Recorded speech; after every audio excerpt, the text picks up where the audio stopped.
How we're going to start it right now is you're going to look at the data, and then I want you to start dividing. I want you to do 168 divided by 120.42. Then I want you to do 120.42 divided by 86.31. So can you guys do that for me, please? So that's the first thing that we're going to do, is we're going to look at our response variables and we're going to divide them. Okay, so you should have done 168 divided by 120.42, 120.42 divided by 86.31, then 86.31 divided by 61.87, 61.87 divided by 44.34.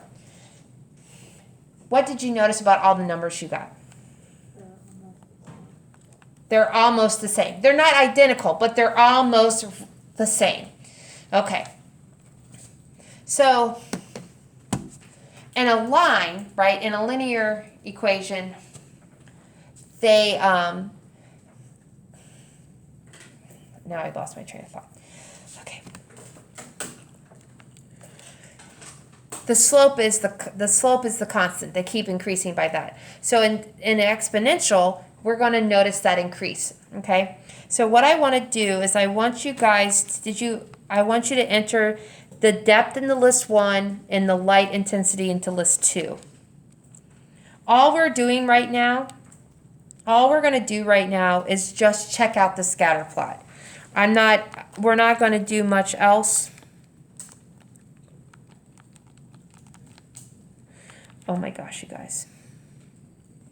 Now what I want to do is I want to graph them. I'm going to plot those points. So I'm really just interested in seeing what the scatter plot looks like. So I went into second y equals, you guys. I'm going to turn on my plot 1. I want to make sure that my lists are correct. So for me, I entered my depth into list 1. I entered the intensity, the light into list 2.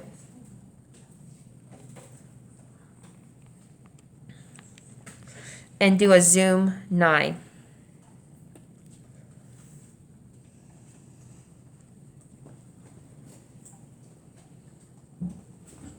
We just learned, how do you get to the screen before again, the one where you like throw the stuff on? Okay, so we have an exponential model. This is what our end product, this is what our end equation should be. So once we get this end equation, we can graph it. So again, you guys, this is like a prediction equation again, except this is for non-linear data. So that's what we're going to do. So I'm going to teach you how to take the data you have and linearize it. That's the first transformation. So you're going to take that curved data that you just saw in your calculator and you're going to straighten it out.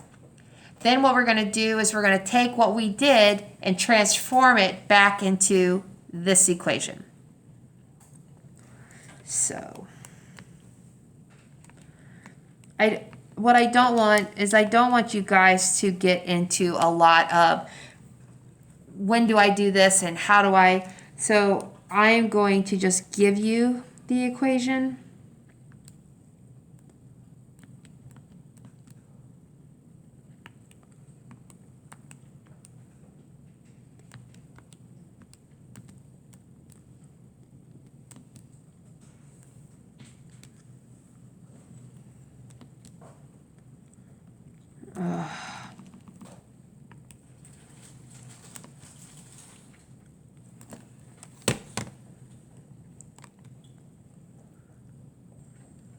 Okay, so let me tell you what I did, and so you know how I got this. Because what I don't want is, every time I teach this, my students get really involved in the calculator function, and I don't want you to get involved in the calculator function because that's not where a lot of stuff is going to lie. So what I did is I took the natural logarithms of the response variable. So all of those light intensities, I took the natural log of. So basically what I just did, and then I did a least squares regression line. So I took my data and I straightened it. it's not possible, but what I did is I transformed it into a line. It's just like anything else, right? I manipulated it so it's a line, and I came up with the least squares regression line. So this is a least squares regression line. So let me just show you what I did. So you know what it looked like before.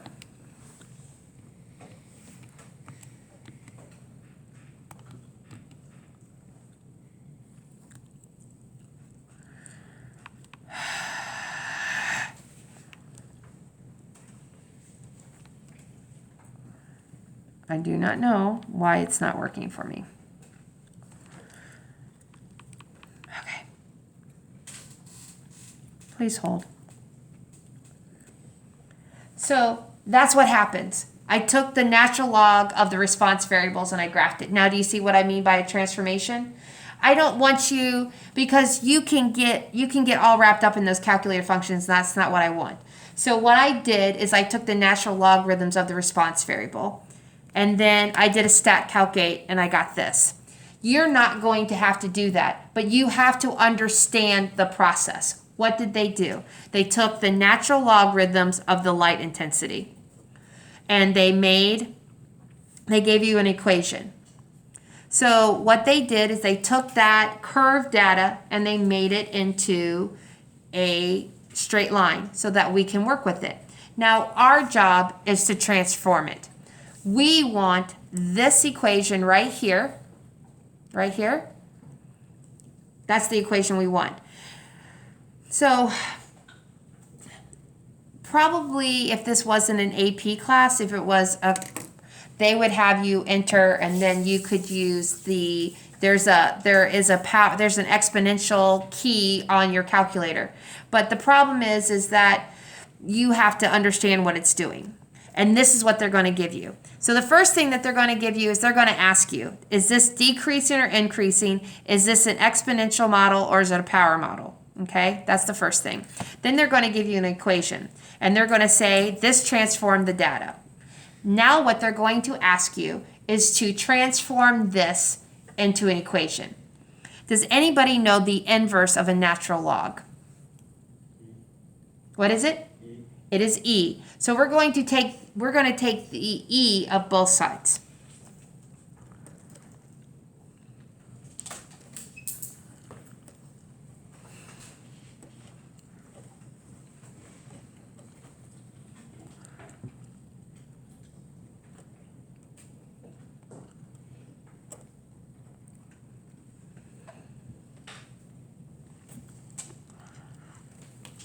Okay. So why did I take the E of both sides? Because I'm trying to get rid of the natural log.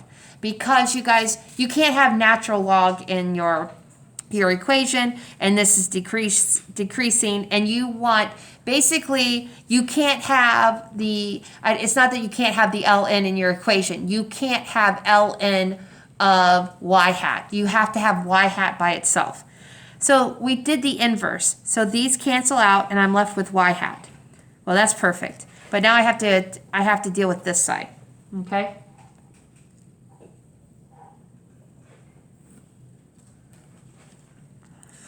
So we're going to separate it. Do you guys remember your exponent rules? Not really. Oh, yep. So your exponent rules say that if you have the same base, you can add the exponents. Well, we're going to separate it. And yes, I know it's negative, and but you can add, like it's plus. You just have to think that there's a plus sign in there.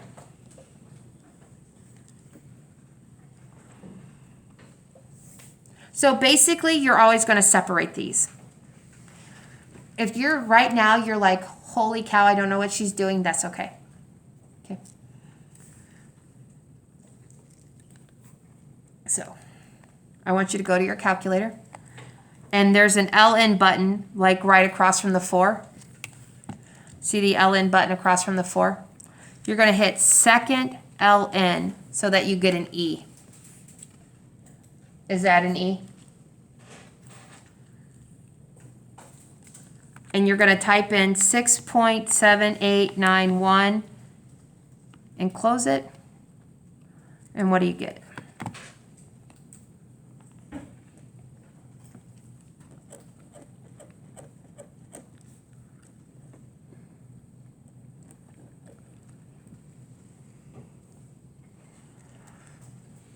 Now here's the best part of an exponential function. The x is the exponent, and you can't do this because there's an exponent, and you probably can without the x, but you don't have to. So you do need to do the first number, and then you do this.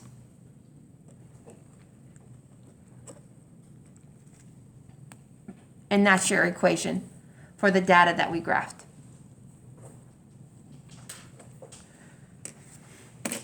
So what they're going to ask you is, they're going to give you an equation and they're going to ask you what is the ordered pair to linearize it, okay? That's the first question that they're going to give you. They'll give you an equation, or they'll give you a graph, and they'll ask you which form would use to linearize this. And if you have that curved form, that steady curved form, and they give you a table, you're literally probably not going to do anything with the table. They're going to give you all of the information for this question.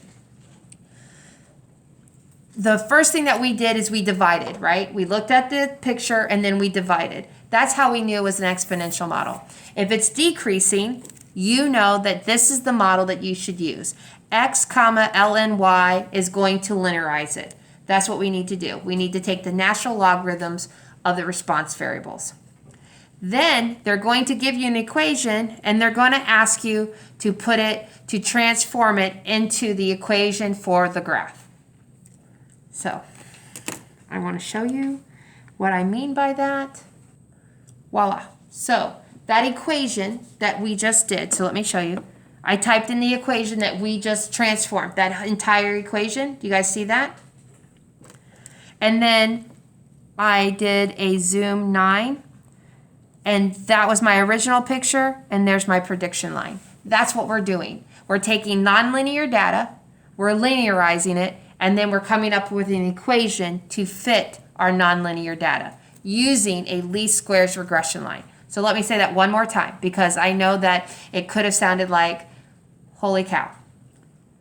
So we're going to take nonlinear data, we're going to linearize it, we're going to transform it using a least squares regression. We're either going to use an ln or a log. If it's decreasing, we're going to do the natural log. So if you see ln, you know, oh, this is a decreasing exponential model. If you see a regular log, then you know it's an increasing model.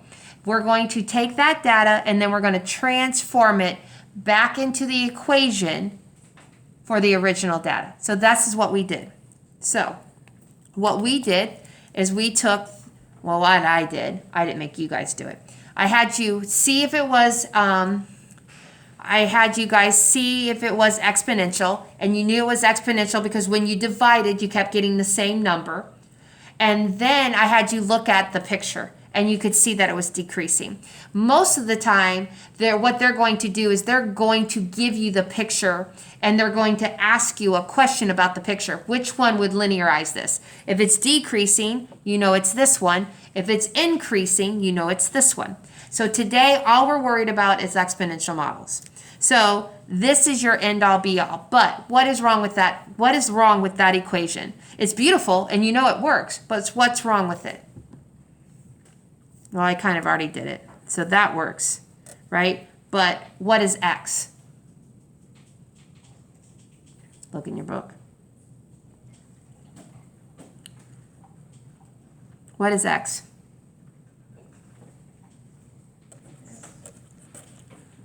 Depth in meters, right? So they're going to give you this equation. They're going to ask you for this equation. So let me say it again. They're going to give you this equation. They're going to ask you for this equation. They're going to ask you about if it's decreasing or increasing. They're going to ask you if it's which ordered pair would best suit the model given. Then we'll talk about how do you know which one to use. But right now, that's what I want you to know. So you know we have to do another one, right? Because that was the first one. Kind of blows your mind. Let's move on, right? Okay. So we've gone to page 278. You guys, it's just basically the date and the population.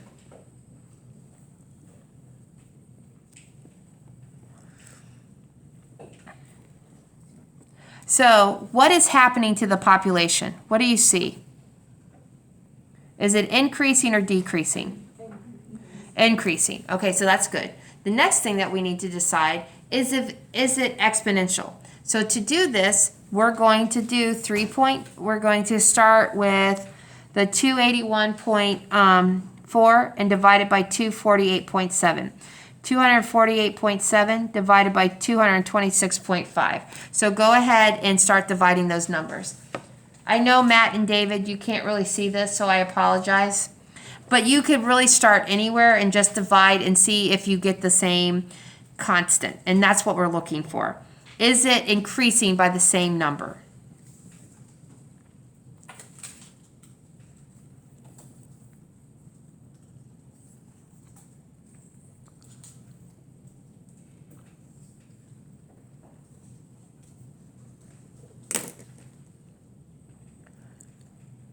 So y hat means the predicted population. What does x mean?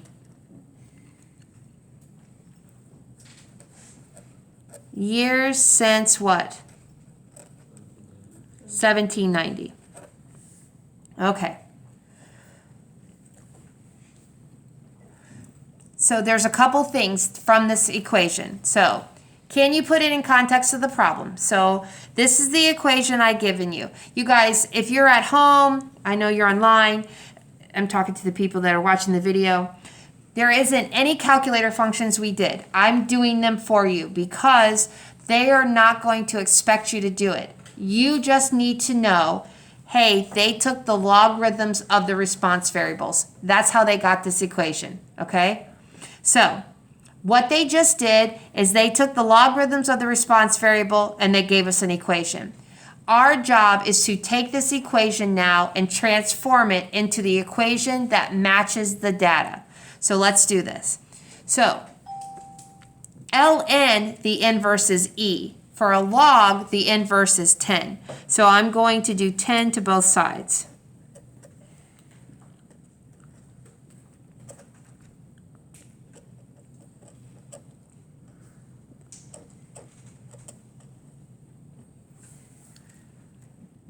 So I'm doing the inverse.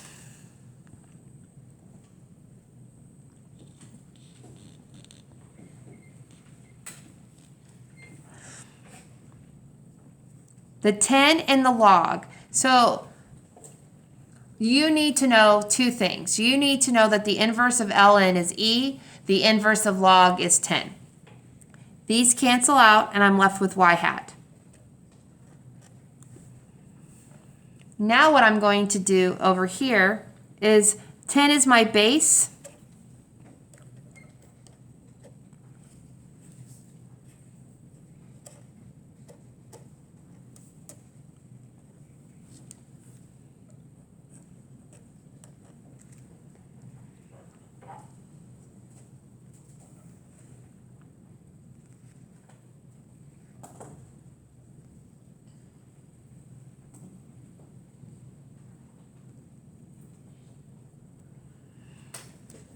And now 10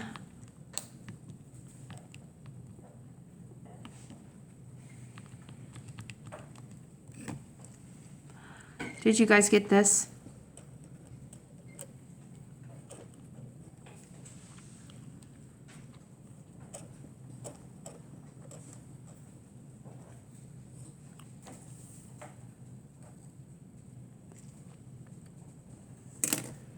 And that should be your equation. Okay.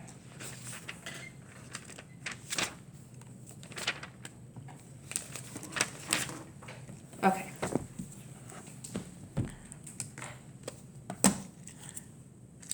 So What do I want you to take away from this